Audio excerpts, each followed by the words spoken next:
कासाकाय मंडारे BMC चुनावों की गिनती चालू है। 12 बजने में तकरीबन 10 मिनट बाकी हैं। पहले चरण के मतदान और काउंटिंग के नंबर्स आने शुरू हो चुके हैं। रुझानों में अगर देखें तो मुंबई में भाजपा 48 वार्डों पर, शिवसेना 21, शिवसेना यहां शिंदे है ग्रुप है, शिवसेना उद्धव 24, राष्ट्रवादी कांग्रेस खाता नहीं खुला है, राष्ट्रवादी कांग्रेस एसपी खाता नहीं खुला है, कांग्रेस 4, मनसे 3 और बाकी को 2 मिले हैं। इन नंबर्स के आधार पर हमारे साथ हमारे सहयोगी नागेन सिंह मौजूद है। नागेन, यहां पर सबसे अगर देखा जाए इन आंकड़ों में, मनसे को अब 3 सीट हो गई हैं। पहले 4 सीट पर वो आगे चल रहे थे। कांग्रेस अब 4 पर आगे चल रही है। शिवसेना जो शिंदे जी की है वो 21 पर आगे है और शिवसेना उद्धव 24 पर, भाजपा 48 पर आगे चल रही है। कैसे देखते हैं आप इसको? देखिए, मैं तो इसको एक आउटसाइडर की तरफ से देख रहा हूँ। मैं मुंबई वाला हूं नहीं, लेकिन जिस प्रकार से पूरा चुनाव है और जो बात हुई है मराठी मानुस की, उस पे अगर मनसे जैसी पार्टी को केवल 4 सीट मिल रही है और जो पूरा इनका मुद्दा था और जिस प्रकार से उद्धव ठाकरे और इन्होंने रंग बदला है वो देखने लायक है।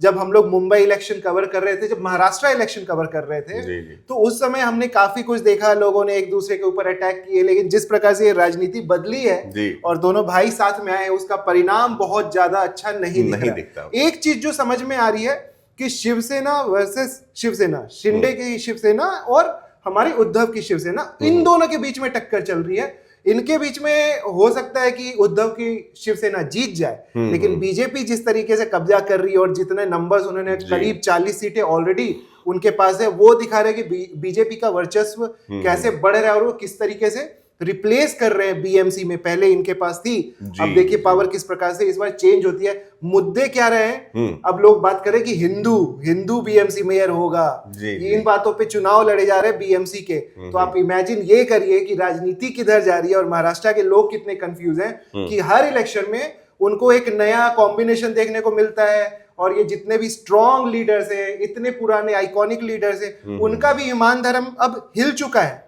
वो सबसे बड़ा प्रॉब्लम नजर आता है एक छोटे से बीएमसी चुनाव में। ऑफ कोर्स बहुत सारा पैसा है, सबसे अमीर बीएमसी है, वहां पैसा जो इन्वॉल्व है उस पे सबकी नजर है। बिल्कुल, बृहन मुंबई म्युनिसिपल कॉर्पोरेशन जिस तरह से उसे कहा जाता है।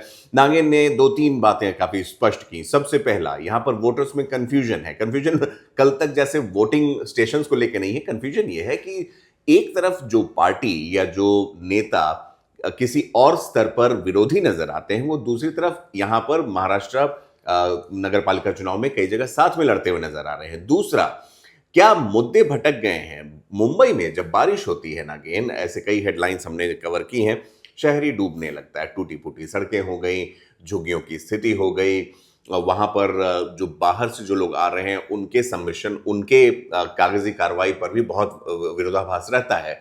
ये एक मुद्दा हो गया। तीसरा है ये ठाकरे बंधुओं का, और एक चौथा ये भी हो गया कि मेयर कौन होगा, हिंदू मेयर होगा, मराठी मेयर होगा, हिंदू मराठी होगा, ये मुस्लिम मराठी। ये सारी चीजें हमने कभी सुनी नहीं थी, लेकिन कोई ये बात नहीं कर रहा और ये कभी होगा भी नहीं। वहां पे एक नदी है, शायद जो मुंबई में नहीं रहते हैं या महाराष्ट्र के नहीं है, उनको पता नहीं हो कि एक मीठी नदी है मुंबई में जो नाले से भी बदतर है और उसकी बदबू, उसका स्टेंच आप नहीं बर्दाश्त कर सकते। लेकिन इन सब मुद्दों पे वहां पे कोई बातचीत होने वाली है नहीं। पैसा इतना है, सारे महान और बड़े हस्तियां वहां पर हैं, लेकिन धोखा किसके साथ हो रहा है ये हमें समझना पड़ेगा। मुंबई की जनता इसको किस तरीके से देखती है, वो खुल के इस पे कितना बात करते हैं। आप भी मुंबई गए होंगे, तो कुछ एरियाज तो आपको पता ही है कि उनका क्या हालत है।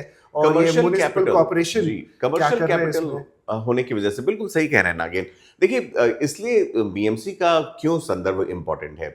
ट्रिपल इंजन सरकार हो जाएगी वहां पर। केंद्र में बीजेपी की सरकार है, राज्य में वहां पर बीजेपी शिवसेना की सरकार है, और अगर बीएमसी पर काबिज हो जाते हैं तो ट्रिपल इंजन सरकार, दिल्ली जैसी। दिल्ली में लेकिन वो एक अभी तक एक कंप्लीट फेलियर रहा है उस तरीके से।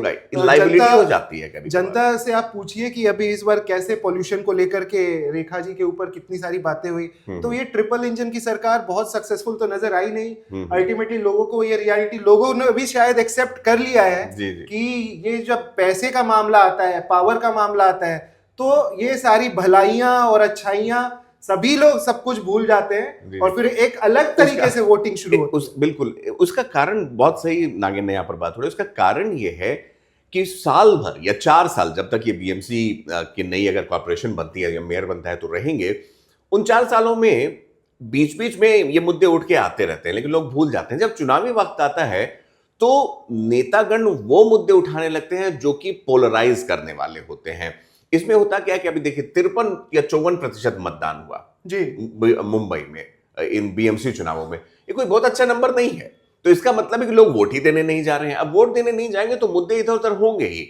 आप अगर घर से निकलकर अपने सामने बहते नाले की रखरखाव के लिए अगर वोट करेंगे तो फर्क पड़ेगा, नहीं तो मुद्दे, क्योंकि मीडिया भी उसको उसी तरह से उछालने लगती है कि हाँ वहां पर मेयर के नाम पर हंगामा हो गया, ये हो गया, वो हो गया, लेकिन असल मुद्दे कहीं ना कहीं। और सबसे बड़ा कंफ्यूजन जो कुछ चैनल्स हैं या बहुत सारे मीडिया हाउसेज हैं, उनको अभी ये समझ नहीं आ रहा है कि वो किसके पक्ष में बात करें क्योंकि ये जो जिस प्रकार से ये लोग अपने संगति छोड़ते हैं पार्टियां, बीजेपी हो चाहे एमएनएस हो, दोनों तो हमेशा से एक हिंदूवादी पार्टी रहे हैं, राइट विंग के रहे हैं। तो जो लिबरल पत्रकार है आजकल के, उनको अभी ये समझ नहीं आ रहा कि वो किसको सपोर्ट करें, क्योंकि दोनों एक राइट विंग की तरफ, या कांग्रेस जो कि बेचारे मिडिल और सेंटर की राजनीति खेलने की कोशिश करते हैं, उनको 3 या 5 सीट अभी मिल रहे हैं। बिल्कुल। देखिए अभी तो चलिए पहले राउंड के चुनावों की ही गिनती हुई है वोटिंग की।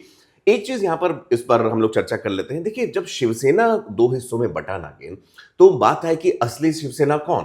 वो असली शिवसेना जिसके पास जो बाला साहब ठाकरे के सिद्धांतों पर चलता है। बाला साहब ठाकरे ने अपनी पहचान 90 के दशक में कैसे बनाई? उन्होंने एंटी मुस्लिम और एंटी साउथ इंडियन स्टैंड लिया। यहां पर एटलीस्ट मनसे के जो चेहरा है राज ठाकरे, वो उसको चलाने की कोशिश करते रहे, आज भी करते हैं। नॉर्थ इंडियंस को पीट देते हैं उनकी पार्टी के वर्कर्स, या फिर वो मुस्लिमों को जाने के लिए बोलते हैं लाउड स्पीकर में, ये नहीं चलेगा वो नहीं चलेगा बोलते हैं। लेकिन यहां पर एकनाथ शिंदे स्मार्टली क्या काम करते हैं, वो इस मॉडस ऑपरेंडी पर नहीं जाते हैं क्योंकि उन्हें वोट बैंक भी नजर आता है। तो क्या शिंदे असल शिवसेना के नक्शे कदम पर चल रहे हैं? नहीं चल रहे हैं। He has changed, he has evolved. लेकिन यहां पर अब मुंबईकर खुद ही इस मुझे लगता है कि जो एक सेक्टोरियल डिवीजन होता है उसको ही मना करते हुए नजर आ रहे हैं, इसलिए मनसे को कम सीट मिलता हुआ नजर आ रहा है। चलिए देखते हैं 12 बजे तक 1 बजे तक और कैसे रुझान आते हैं, लेकिन ये जरूर क्लियर है कि बीजेपी और उद्धव के यूबीटी में टक्कर तो है।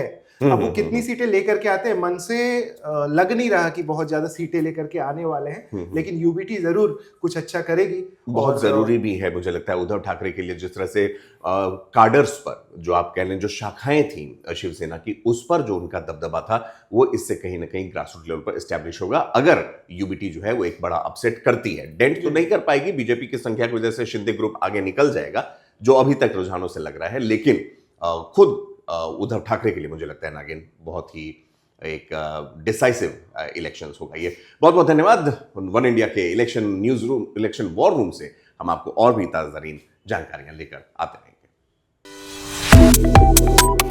Subscribe to One India and never miss an update. Download the One India app now.